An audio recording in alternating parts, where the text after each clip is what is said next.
దిక్సూచిలా మరింత ఉజ్వలంగా ప్రకాశించాలని మనస్ఫూర్తిగా ఆకాంక్షిస్తూ ఈరోజు మా పార్టీ ఆఫీస్లో మరి త్రివర్ణ పతాకాన్ని అదేవిధంగా తెలంగాణ రాష్ట్ర సమితి యొక్క భారత రాష్ట్ర సమితి యొక్క జెండాను కూడా మరి ఈరోజు ఆవిష్కరించుకున్నాం. ఈ సందర్భంగా మళ్ళొక్కసారి మీ అందరికీ కూడా సహకరించిన ప్రతి ఒక్కరికి కూడా హృదయపూర్వకంగా ధన్యవాదాలు, తెలంగాణ దశాబ్ది శుభాకాంక్షలు కూడా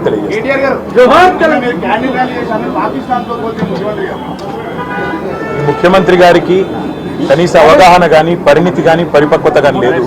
ఎందుకు లేదంటున్నానంటే వాళ్ళ పార్టీకి సంబంధించిన భూపేష్ వాఘేల్ గారు నిన్నటిదాకా ఛత్తీస్గఢ్ ముఖ్యమంత్రి, ఆయన కూడా ఛత్తీస్గఢ్ అవతరణ సందర్భంగా 3 రోజుల పాటు ఉత్సవాలు నిర్వహించారు.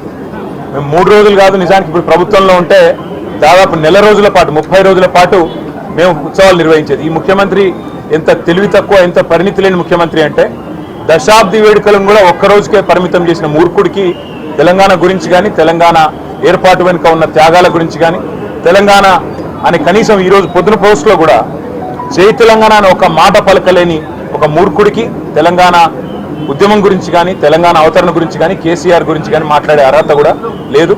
జాక్పాట్ ముఖ్యమంత్రి ఆయన, అట్లా అదృష్టవశాత్తు ఏదో అయ్యిండు కానీ కాబట్టి తెలుసు, తెలంగాణ ప్రజలకు కూడా తెలిసి ఇప్పుడిప్పుడే అర్థమవుతుంది. తప్పకుండా మరి ఆయనకు బుద్ధి చెప్పే రోజులు కూడా వస్తాయి.